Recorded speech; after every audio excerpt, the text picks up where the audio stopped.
হে আবু হানিফা, তুমি কি মনে করো যে মন এমন কিছু যা বাস্তবতার প্রতিফলন করে?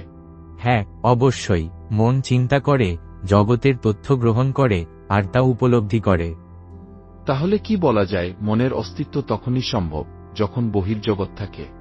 হ্যাঁ, কারণ যদি কিছুই না থাকে, তবে মনের প্রতিফলন করার মতো কিছু থাকবে না। তাহলে তুমি কি বলবে যে আল্লাহর একটি মন আছে? অবশ্যই, আল্লাহ সর্বজ্ঞ, তাই তার একটি মন থাকা আবশ্যক।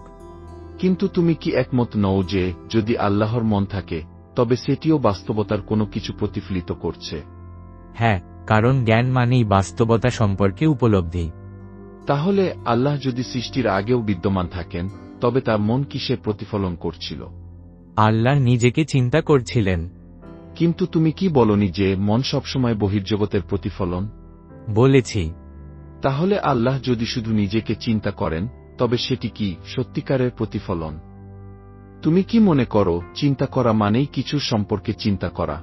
হ্যাঁ, চিন্তার জন্য একটি বস্তু থাকা আবশ্যক। তাহলে যদি আল্লাহ একাই থাকেন তবে তিনি কি চিন্তা করতে পারেন? আল্লাহ নিজেই সেই বস্তু। তাহলে তুমি কি বলছো আল্লাহ নিজেরই প্রতিফলন?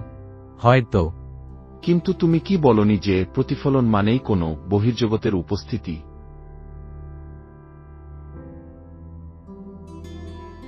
এখন ধরো আল্লাহর একটি গুণ হল তিনি আর রহমান বা পরম দয়ালু।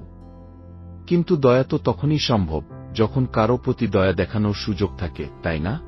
হ্যাঁ, দয়া দেখানোর জন্য অবশ্যই কাউকে থাকা দরকার। তাহলে যদি আল্লাহ একাই থাকেন কার প্রতি তিনি দয়া দেখাবেন?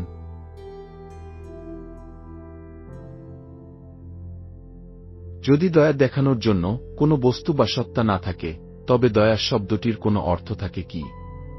হয়তো না। তাহলে আল্লাহ যদি নিজেকে নিয়েই কেবল ভাবেন তখনও তার পূর্বশর্ত হিসাবে বহির্জগৎ থাকতে হবে, তা না হলে আর রহমান সহ তার সমস্ত গুণ অর্থহীন হয়ে যায়।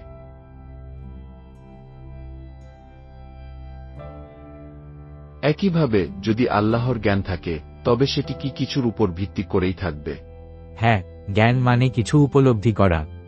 তাহলে যদি সৃষ্টির আগে কিছুই না থাকে তবে আল্লাহ কি উপলব্ধি করছিলেন? আমি নিশ্চিত নই। তুমি যদি বলো আল্লাহর মন আছে তাহলে তার জন্য কোনো বাস্তবতার দরকার হয়। কিন্তু তুমি যদি বলো আল্লাহই প্রথম অস্তিত্ব, তাহলে তার মনের অস্তিত্ব থাকার কথা নয়।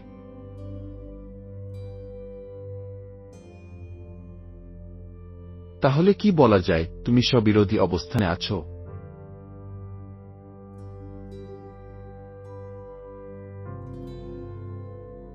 তুমি কি এখনো মনে করো আল্লাহর মন থাকা সম্ভব?